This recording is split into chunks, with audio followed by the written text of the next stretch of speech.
About 4 million years ago, our distant ancestors did something amazing. Something that changed them forever. It is the moment for many that we made the leap from ape to man. Imagine then if somewhere very remote there lived human beings who had never made this leap. People who have somehow remained hidden from the wider world. In early 2005, scientists made an extraordinary discovery. A family that shouldn't exist. The find was so unusual, it was decided to keep it secret. I was really fascinated. Here are humans doing things that they're not meant to be doing. But behind closed doors, the family has sparked a fierce debate. Some think they are the key to a breakthrough in human genetics. There is a piece of DNA, and within that piece of DNA, there has to be that mutation that actually causes the condition. Others believe they are striking proof of how we are shaped by the world around us. There's no way that a single genetic mutation by itself can turn the clock back 4 million years. I'm quite certain that there's something else in the background of this astonishing family that holds the key. But all agree that the discovery raises profound questions about what it is to be human. This is hugely important, or could be, from the point of view of telling the evolutionary history of our species.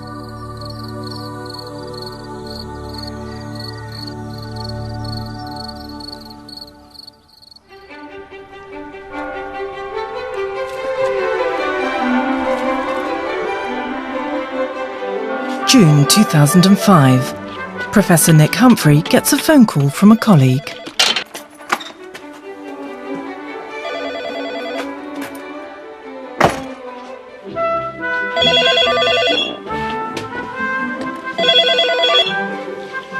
John. Hi, John. So, how's the draft going? It's about an unpublished paper by Turkish scientists. The paper is about a family in a remote part of Turkey that has impaired hand skills. But there's something else about this family, something very odd indeed.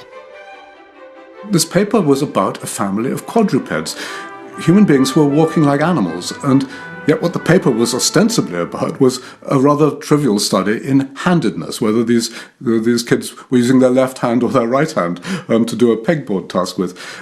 We couldn't believe that anyone would have thought that that was what you'd go for when you have such an astonishingly interesting phenomenon right there waiting to be studied. I mean, it's almost as if Moses was to walk into your office and you were to, as your first question, say, "Okay, Moses, which hand do you wipe your bottom with?" Scientists have never seen anything like this before. This was potentially dynamite. The Turkish authors are from a top university, and they make an astonishing claim.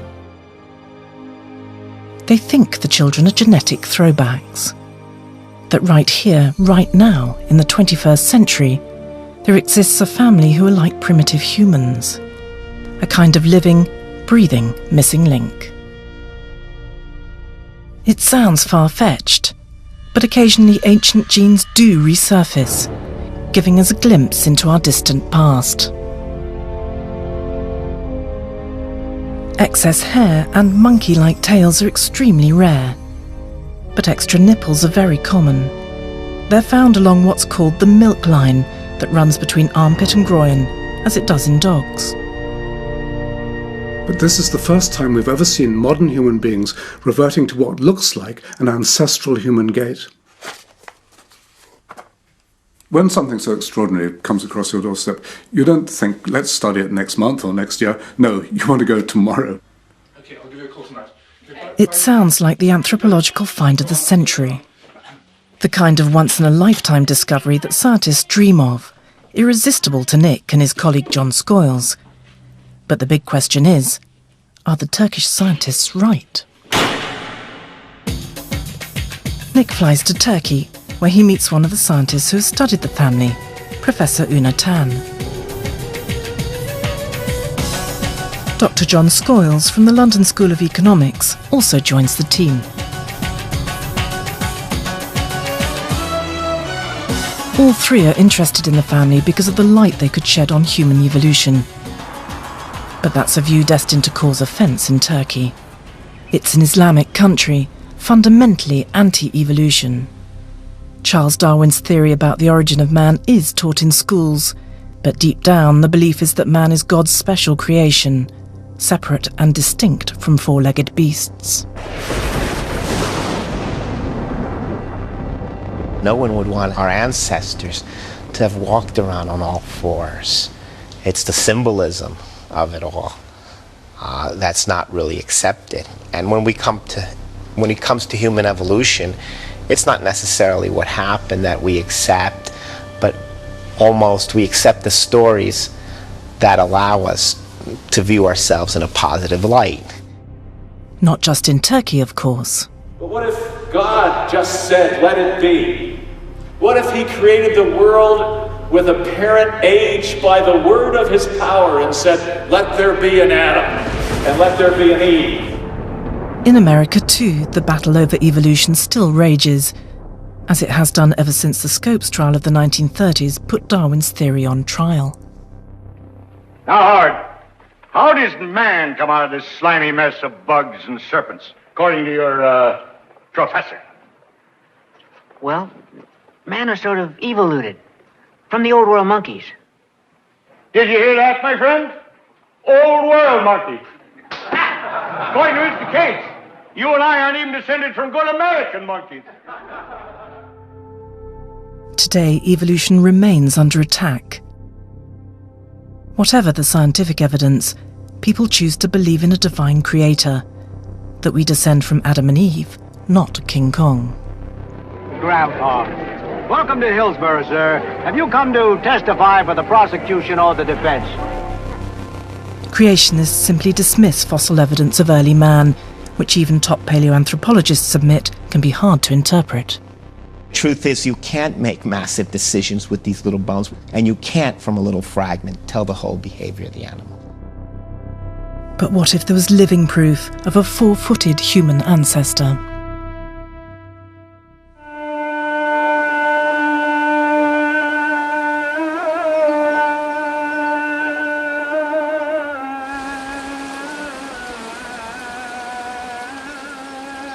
This is a very exciting moment for us.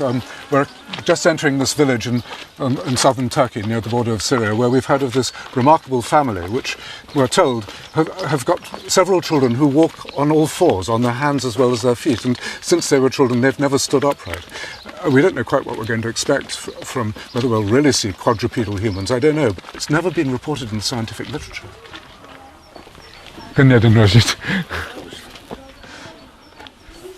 Rejit Ulash has fathered 19 children, a lot even by local standards in this remote Kurdish village. It's wonderful.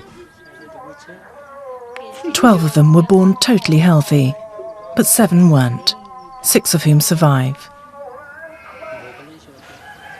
And the first hint of the problem soon appears from down the road. This is Gulin. At first sight, he looks drunk. But he isn't. There's something wrong with his balance. Still, he's on 2 feet, not 4. But then, one by one, the other children appear.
There are 4 young women and 1 young man.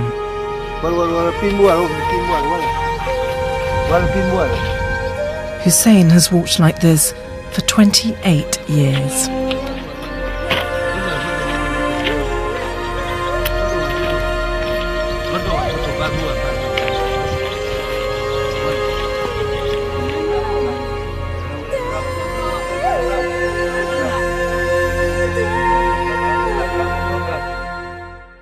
No one knows for sure when our ancestors stood up, but there are clues.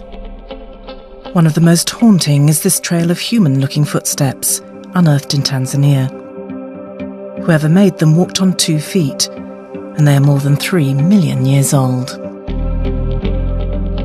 Many people think they were left by an early ancestor of ours called Australopithecus. Here's the most famous example, Lucy, a fossil skeleton found in Ethiopia in 1974. Lucy didn't walk quite like us, but she was certainly upright. So the Turkish family is walking in a way we last walked at least 4 million years ago.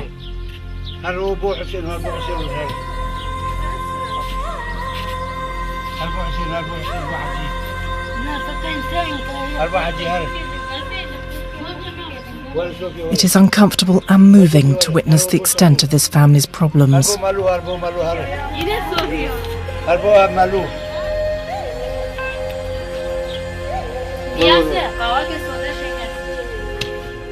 It is very difficult for us to walk like this.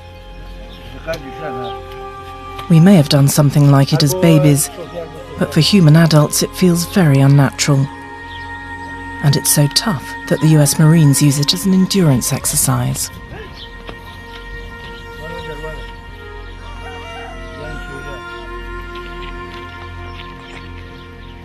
How come they're like this? How do they cope?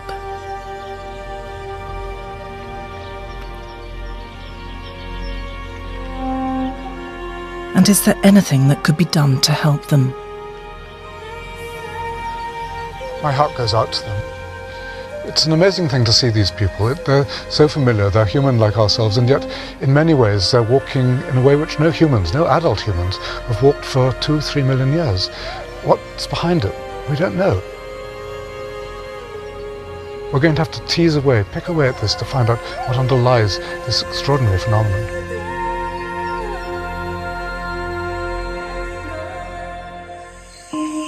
Standing upright is what defines us as human beings, and it sets us apart from all other primates. Scientists find it so fascinating they've done some very strange experiments over the years. This unfortunate rat had its front limbs and tail removed just to see how it coped as a biped. Quite well, actually. Occasionally, animals are born without 4 limbs. And they can do well too. This is Faith the dog, who brings traffic to a standstill in Oklahoma City.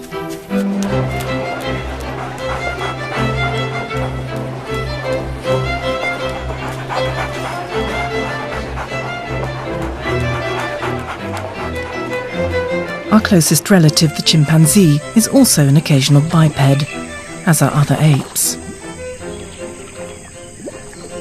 And other animals dabble in bipedality too. Sometimes rather spectacularly.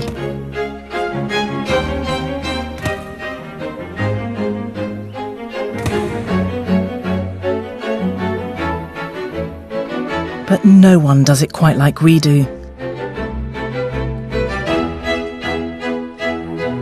And that's because we have developed a breathtaking sense of balance. Man is exquisitely adapted for life on 2 feet. So why, for the first time in 4 million years, are human beings again walking on all 4s?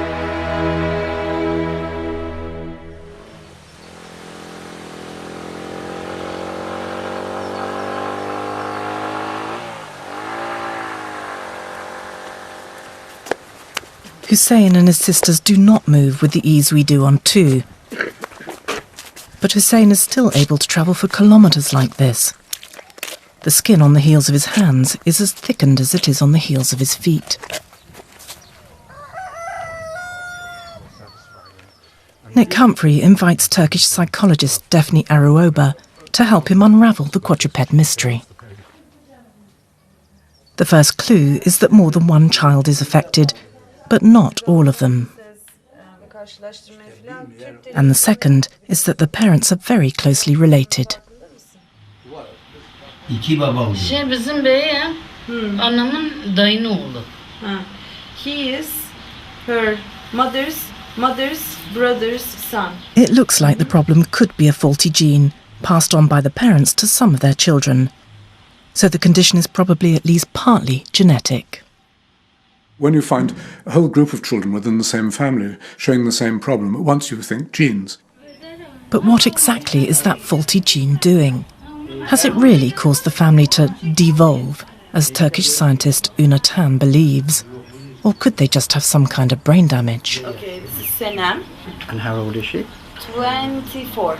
Okay, and This is Hacer. Hacer, bak kameraya bakabilir misin? The affected children are between 18 and 34 years old. Gülümseyebilir misin? Bakın hala.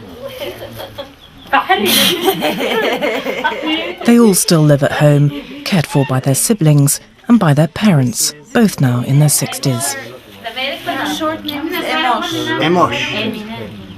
And how do we know how old Emosh is? I think she's just a little younger than Senem, so she must be like early 20s. And this is Hussein. Hussein. Okay. And this is Safiya. Professor Tan's idea is these people must be throwbacks, and you can see why he might think that. I mean, after all, look at them, they walk like animals, and our ancestors were animals. Professor Tan thinks they've also got problems with speech and with dexterity, which makes them in a way more like chimpanzees. You can see why he might think that these are living fossils. But is he right? Professor Tan and his neurologist wife Malia have examined the children. This is nystagmus. Plantar fleksiyonda. Basic neurological tests confirm there is something wrong with their brains.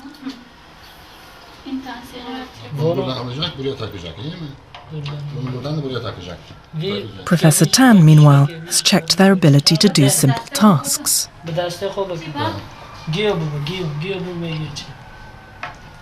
Hussein manages to do this hand skills test fairly well, but Safiya struggles to understand what she's being asked to do. The children, concludes Tan, are mentally retarded, have limited language skills and very little manual dexterity. They are, he says, very like our pre-human ancestors. And he's already given the condition a name. He's called it Una Tan syndrome. It's terribly easy to be led away on some kind of romantic notion of living fossils. I'm not going to make any bones about this. I think that Professor Tan's description of this family as a devolution, as an evolutionary throwback, is not only scientifically irresponsible but deeply insulting to this family. And there is some contradictory evidence. Safiya couldn't or wouldn't do Professor Tan's pegboard test, but she can tie a scarf around her head with some ease.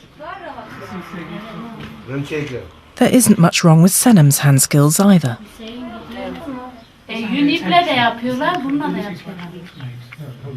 Tan also claims they have their own unintelligible language. Their speech is a little slurred, but it's definitely Kurdish. And after Tan's gone, they begin to open up. Muhtar. Her gün mü gidiyorsun? Fenekete. Ha? Oğlanla ilgilenmedin, o da seninle konuşmadı.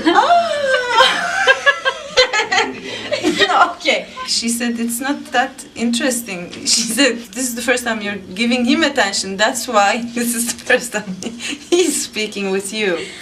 Yeah. So I guess I was always interested in the girly stuff. In fact, the condition resembles fairly routine brain damage, except for one crucial factor. People with this kind of damage have never walked this way before. There is hostility towards the family in the village. The local children particularly taunt Hussein.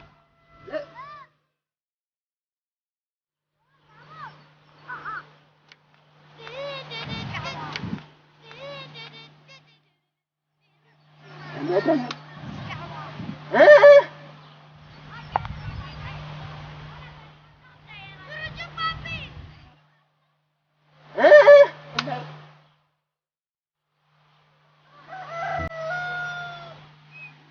few years ago, the family was told their home was cursed, so they rebuilt the family house further up the hill. Last year, when they ran out of water, no one would help.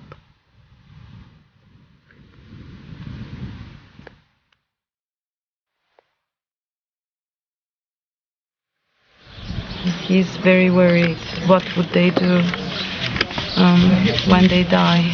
You know, when there's no one around to take care of them. They are being beaten up by the kids of the village, and they are not being accepted, you know, like into the social circle. So they're outcasts. Yeah, they outcasts. are. Yeah, they are.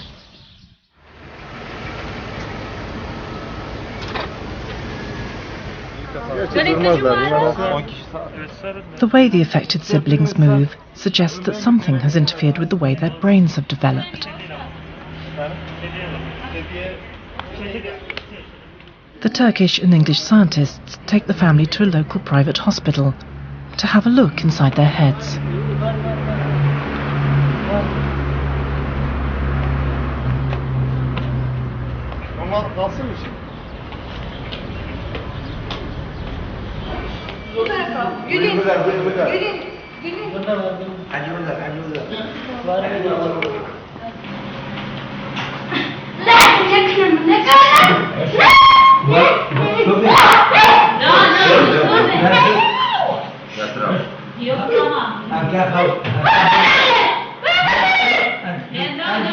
It is a frightening experience for some of them.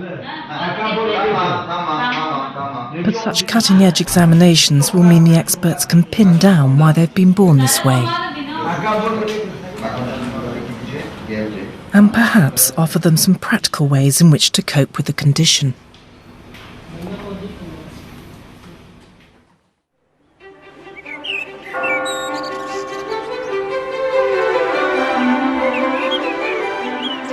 Nick returns to Cambridge, where he asks an old friend to have a look at the children's MRI scans. Roger Keynes is a neuroscientist with a special interest in how brain disorders affect walking.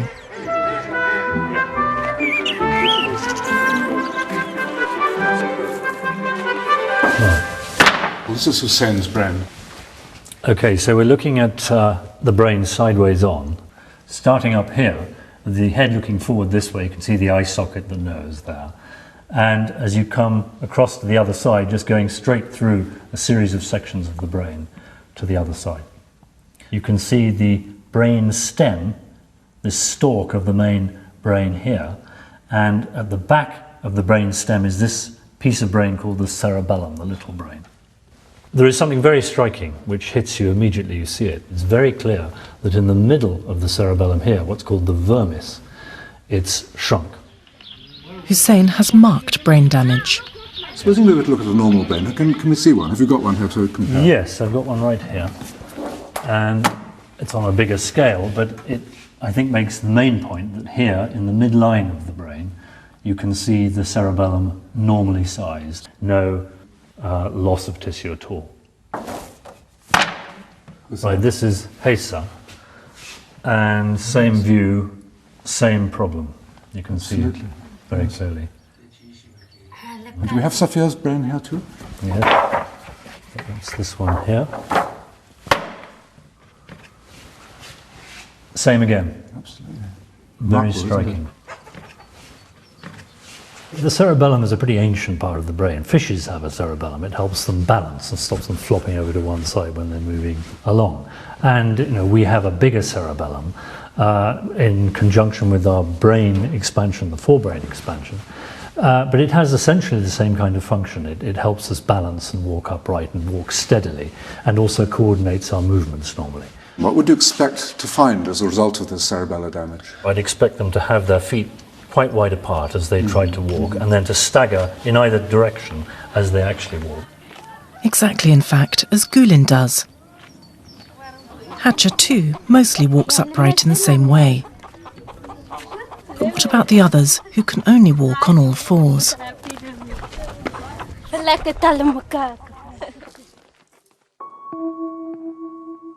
Last year, Italian scientists reported on this young man. Doctors could hardly believe their eyes when they saw his brain scans. He has no cerebellum at all, and yet he can still walk.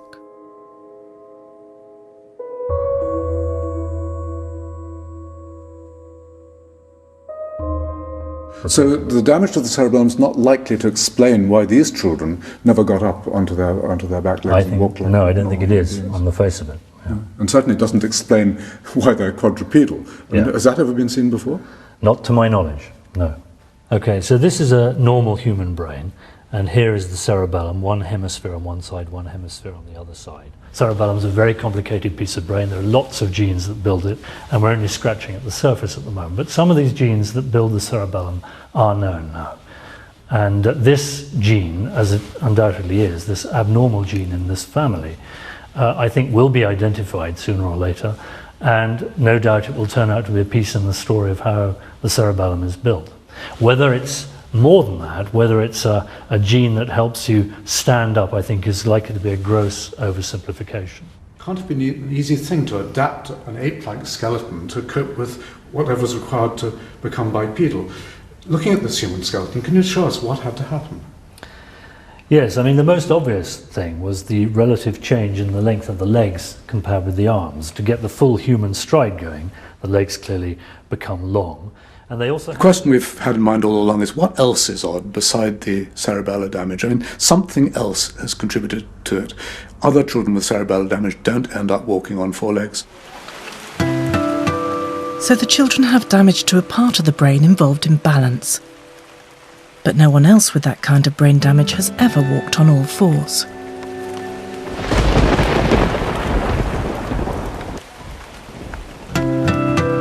Nick returns to Turkey to hunt for other reasons why the children never stood up. This is God's test on him. These children are God's testing him. And after he dies, God will make sure that he's and the children are being taken care of because they did their deeds in this world, in this life.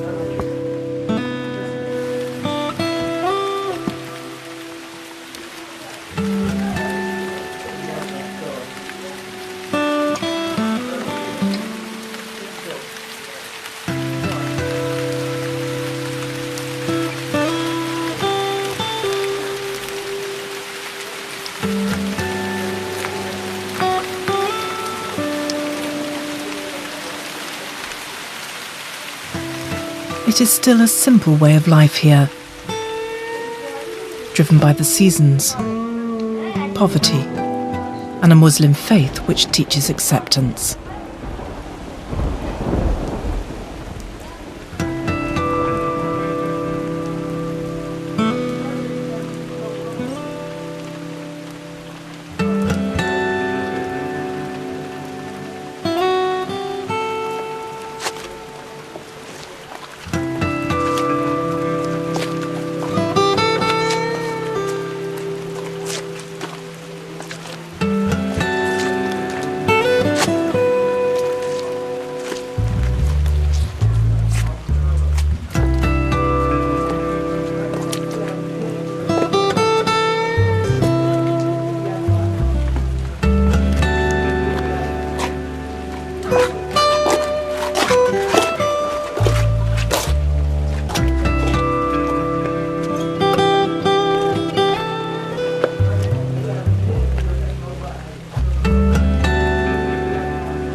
Nick believes the answer to the scientific puzzle will turn out to lie here, not in a gene, but in the very fabric of the family's life.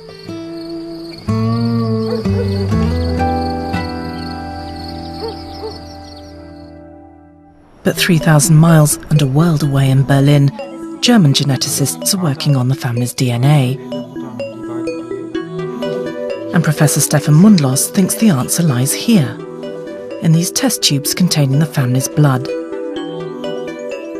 Herein, he believes, lies a great scientific prize: the identification of a gene for bipedality, the very essence of what makes us human. I think this is very novel because it has never been described before that people are able to walk on their fours. So usually I think the opinion was that this is not really possible, and let alone that it's genetic. Modern genetics has revealed something amazing, that our DNA holds great secrets about our distant past. We have still in us genes and functions from all our ancestors. And these genetic research has shown that we have, for example, many genes that are completely conserved between the fly and humans. So you can even exchange them and they will still have the same function. The German team believes a mutation in the Turkish family has switched off a gene for upright walking, allowing a much more ancient gene to resurface. Evolution is progressive. You get layer upon layer of adaptations added on top of what was already there. And obviously, like in a building, you can pull away the superstructure and sometimes reveal the original foundations. That can happen. The Berlin team has already found a patch of DNA where the family's mutation lies. They also know it isn't any of the known mutations for the type of brain damage seen in the family. So it really could be something new. It could take many more months to find the actual gene, and then maybe years of research to figure out exactly what it does. But Stefan Mundlos believes he is onto something big. And that, I think, is the exciting part of it. We can, by describing this family, actually show that humans can walk on their fours, and then this can actually be inherited as a genetic trait. And that is very novel and very unusual. The German team has already published its claim for a genetic breakthrough. Some say prematurely. It's difficult to resist. If you see even the possibility of making a breakthrough of that kind, perhaps you're going to let your better judgment go. Perhaps you're going to not be as cautious as you should and think, here at last is the glittering prize. It's true of all of us. We want to be in on the major discovery. The problem is that it could just be a new gene for cerebellar damage. After all, the German researchers confirmed that Gülin, who walks upright, has the same genetic mutation as Hussein and the others who walk on all fours. Many people also think it very unlikely that a single mutation could take away the ability to walk on two. It doesn't make sense because it implies that the development of being bipedal came about in a kind of quantum jump. I mean, something happened and we moved from being on four legs to being on two legs. That's not the way human evolution or evolution of animals in general occurs. You're not going to explain that by a single genetic mutation. It's strange, but there is dissent in Nick's own ranks. His colleague John Scoyles thinks there could be a make or break mutation. I think Stefan is half right. There is a gene, but I don't think it's a quadruped gene. I think it's a super balance gene. If you think about it, there's nothing wrong with their balance on all fours. Yet on two, they're like fish out of water. So I think it is the super balance ability that is missing in the Turkish family. It's been knocked out by the 40 gene, and all that's left is the crude balance of our early ancestors. But intellectual sparring between scientists is of no concern to the family. They are much more worried about increasing local tension caused by the scientists and our presence.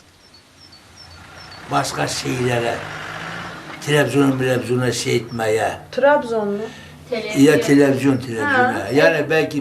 He's worried that you may be comparing and contrasting these individuals with other species on TV. That's what they're trying to stop. That's why they're here. Clearly people in this part of the world have a very different picture of the origin of human beings. Do you understand what it is? I understand that it has a lot to do with how Islam believes we all came from Adam and Eve. And if somebody proves, or if a science is claiming that we evolved from apes, then that puts the whole Islamic belief about the origin of people to something. I mean, it opposes that kind of thinking.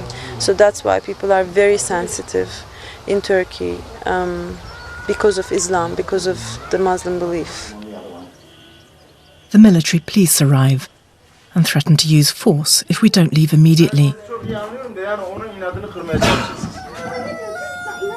The fear is that we are portraying Turks as animals. Insulting Turks or Turkey is a criminal offence here. It takes all of Daphne's powers of persuasion and the promise that we are leaving soon before we are allowed to stay. Of course, we weren't going to say these are monkey children. I mean, that would be totally unscientific, and in fact it wouldn't even make sense. But the deeper problem, I think, for the local community is that by even suggesting that we're descended from animals, we're flying in the face of everything they've learnt from their culture, and particularly their religion. Thank you, it's a great honour to meet with you. How are you? I'm very well. It takes Nick 2 days of persuasion to convince the village imam to talk to him. Off camera, the imam says he is nervous that being linked to a project exploring anything to do with evolution could invoke Al-Qaeda retribution. He understands about Darwin, but he completely rejects it as an explanation or as a theory of how human beings are as they are. Darwinism just seems to be going against the word of God, and therefore something which they're not prepared to tolerate. The same is true in many other countries too, particularly in parts of America, where thousands flock to creationist churches teaching a very literal interpretation of the Bible.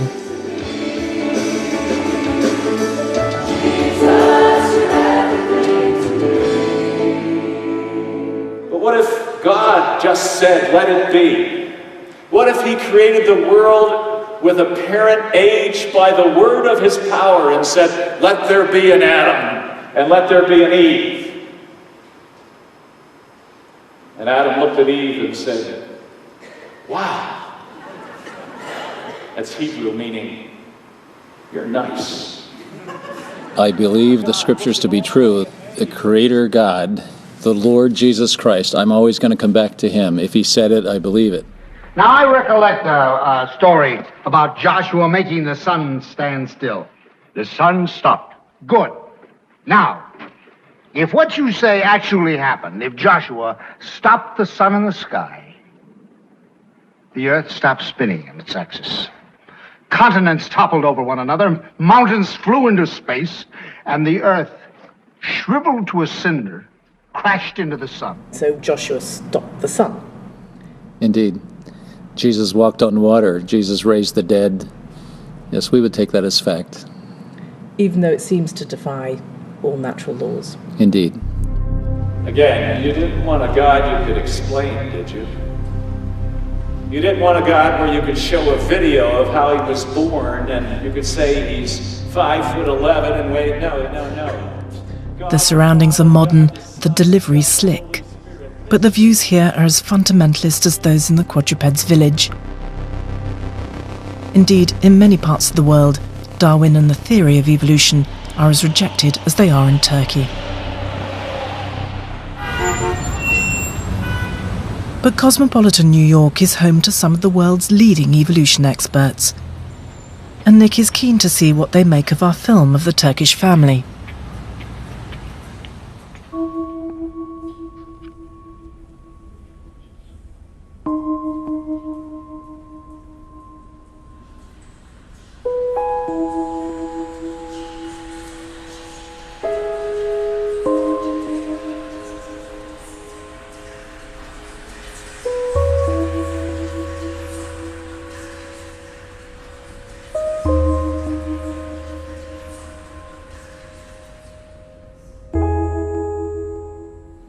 From the hands, you'll be able to Just tell look at this, what he's just look at digging this. with. Yeah, just see what's happening. Yeah, even when he's going downhill.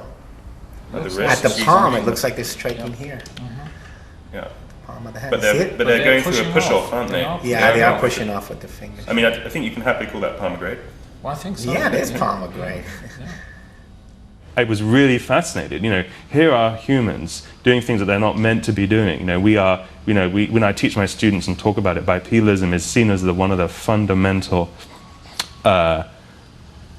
It's seen as one of the sort of key traits that helps define us as being human, is to be bipedal.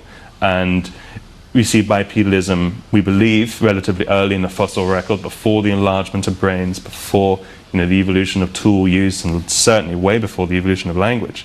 So it's a fairly ancient human-like trait, and therefore to see modern humans with a modern human body form walking around on all four limbs, using their upper limbs as a form of support, is extremely interesting.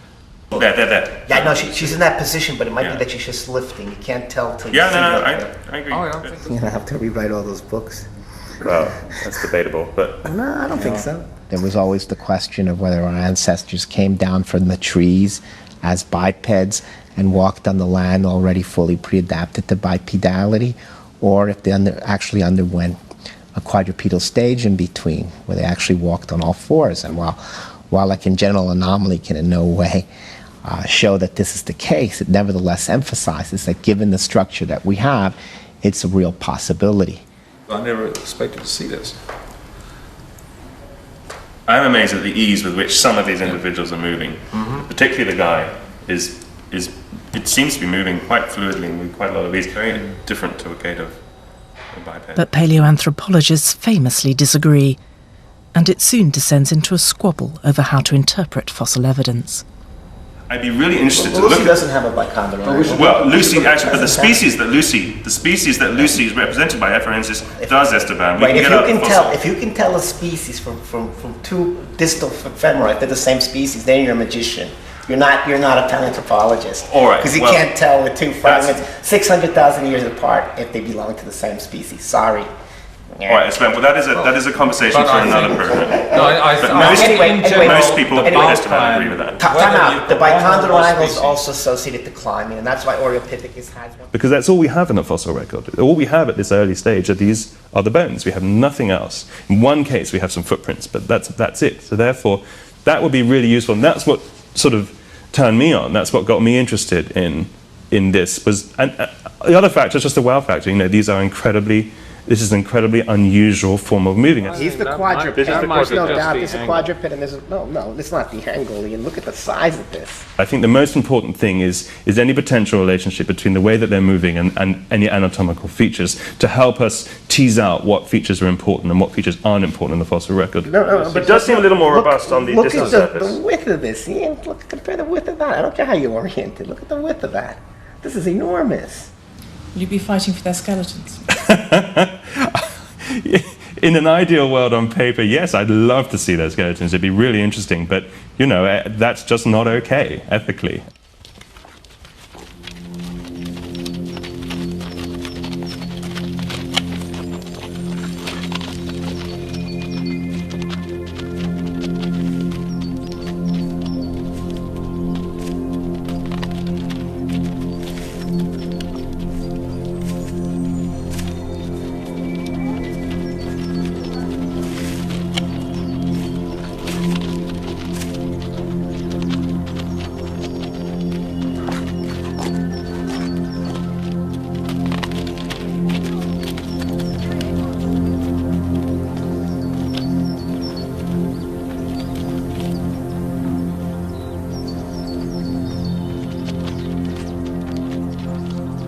Hussein and his sisters present a unique opportunity. By comparing them to their normal siblings, it will be possible to see how walking on all fours has affected their skeletons. That could help the fossil hunters interpret the bones of our ancestors, shedding at least some new light on human evolution.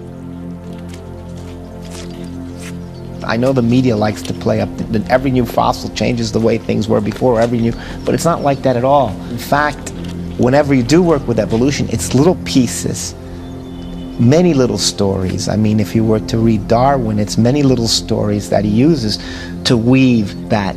And this is, I believe, a part to evolution, but it does emphasize that humans have that capability. It's something that it could have well been, that now has, you know, some tangible besides what it had before that was mostly reconstruction from comparative anatomy.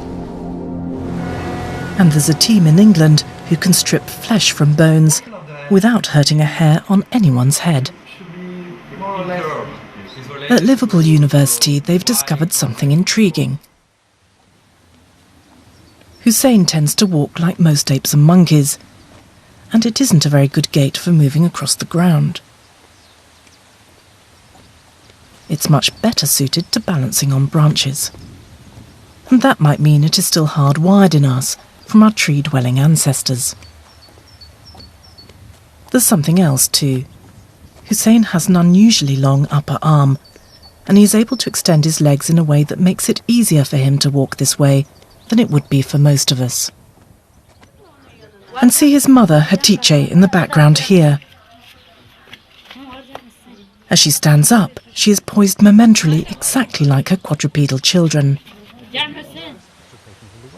And that ties in with something Nick and John discover about the family. All 19 children did something unexpected as babies.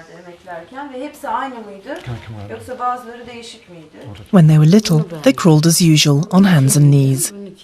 Then at around 10 months, every single one of them started walking on their feet and hands. It's called a bear crawl, and occasionally babies do crawl this way. Here's a perfectly healthy American child showing how it's done. The picture begins to fall into place for Nick. I'm quite certain that the key lies in the local culture in which these children were brought up. Many things were strange about them. We know, for a start, from the mothers told us, that they crawled in an unusual way. Some of them certainly then had this extraordinary balance problem. We know they have strange skeletons. We know the mother was producing babies in extraordinary rapid succession. 7 children were born within 5 years. 4 of those children went on to be quadrupeds. She must have been totally overwhelmed. She got emotional. And there were no proactive health resources to help her. Nick believes mum Hatice simply didn't have enough time to encourage her disabled children onto their feet, notwithstanding her obvious love for them. She said, they are my insides. Ciğer in Turkish is lung or liver, so like the most intimate inside organs. That's what she called them. In North America, or in Britain for that matter, any child who crawled on after the age of 2 or 3 was crawling on 4 legs would be taken off to the doctor. They would be given physiotherapy, they would be given special training and so on, and no question they would be on 2 legs within a year or 2. They might still be, shaky a bit, but nonetheless they would be bipeds. Daphne, though, has had enough of theories. Yeah, I mean, I don't really care about finding out what is the source of this, what is the reason to that. So I'm more interested in possible results or remedies, Yes, what can be done, what needs to be done, and what do these people need. But Nick's theory does raise a tantalising possibility.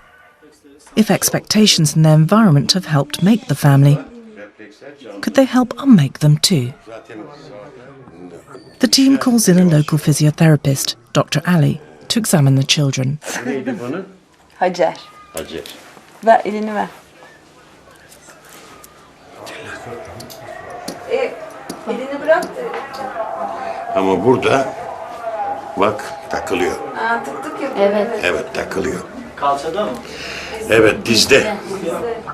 Ama bu flask hiç rahat veriyor. Gidiyorsa da tık diye belirli bir süre sonra rahat gidiyor. Büktüğüm vakit. Diz fleksiyon.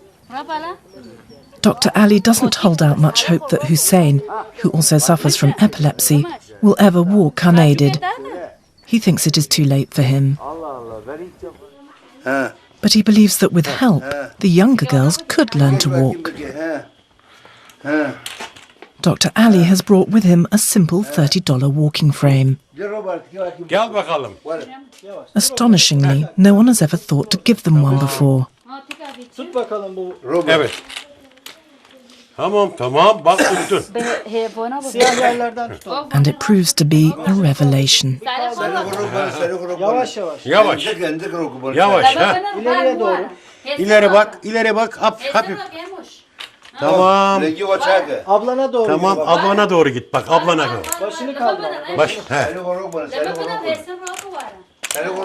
Evet yavaş. Yavaş. He. He. Bu tarafa doğru git tamam. Böyle. He tamam. Düzelteceğiz. Evet düzelecek. Dur. Ha. The possibility of being able to walk upright raises new hope in the family. Bak bir büyük şey. A big thing. A huge thing. Keşke. I hope. Ayağa kalksın yürüsün gülün gibi. Rajit says he would give everything, even the clothes off his back, if his children were able to walk without using their hands. I don't think we should be surprised at all, although this is an extreme case of it, that culture can be so influential. We're increasingly realizing that so little of our behavior as children or as adults is actually programmed by the genes. The genes give us certain potentials and they interact with the culture we're in. The younger girls seem well and happy, but there's no doubt they would love to walk. Hatcha tells us that if she could walk properly, she could go to dances and meet her husband. Yeah, she would love to go to her own wedding. And there are times when Hussein's despair is all too obvious.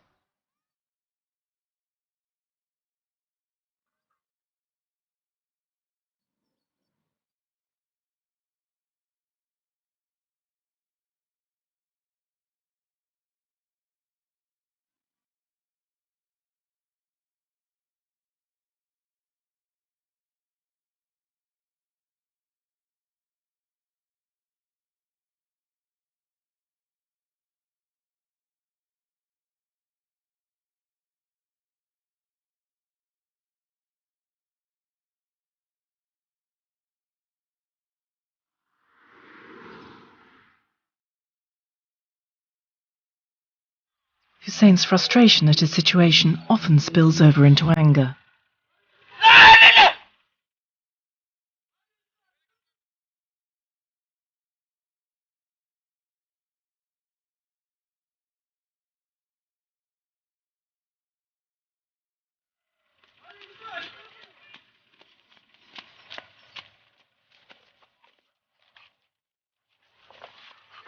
Amazingly, the one member of the Ulash family that's able to calm him down is Wolf, their dog.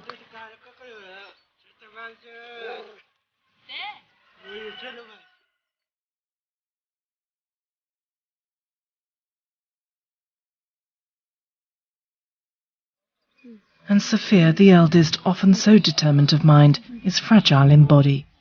She often seeks solitude away from the rest of the family.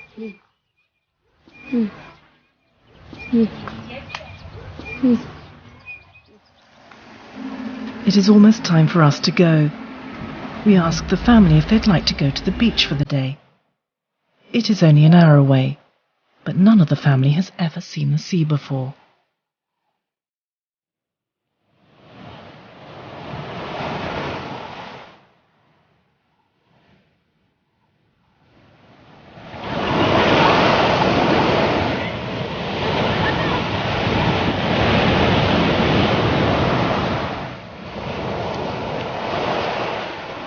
As the Ulash family experience the sensation of soft sand and sea for the first time, they are largely unaware of the sensation they are causing elsewhere.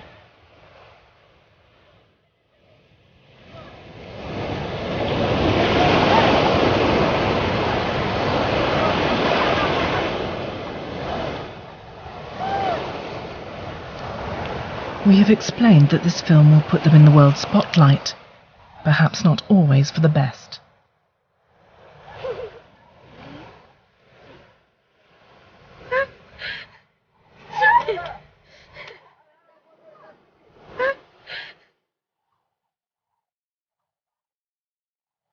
Rajit doesn't like his children being compared to monkeys. Neither does he believe in evolution. but he says that words can't hurt him. He hopes only that the attention will bring help for him and his family. A little understanding too, perhaps.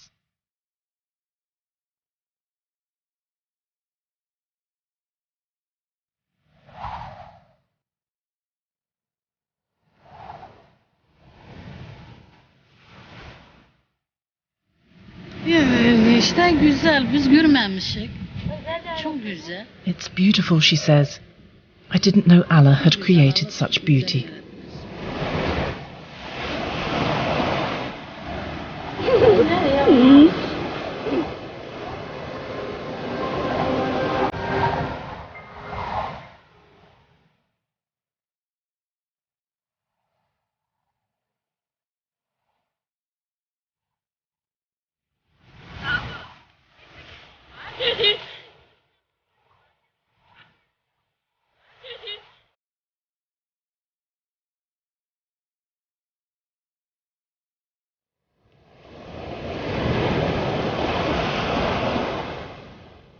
At the end of the day, we may never understand exactly how and why this family have come to be walking on all fours in a way which reminds us so obviously of our animal ancestry. And what makes them perhaps more important than anything to science is that a phenomenon like this may never be seen again.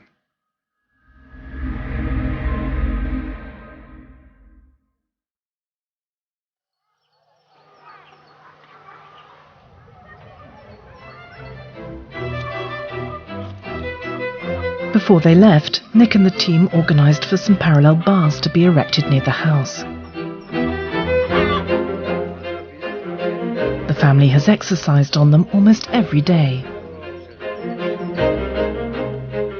Dr. Ali has warned there is no quick fix, that it could take months more, and even then they may never walk unaided.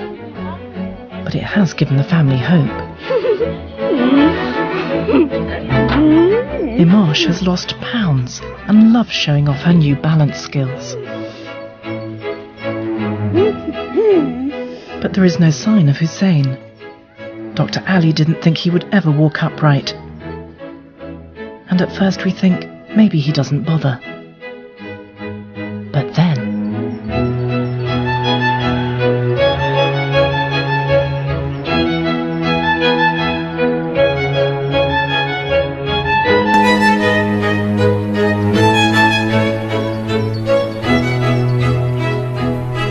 How amazing it is that we came to document an echo of one stage of our evolution and end up recording another.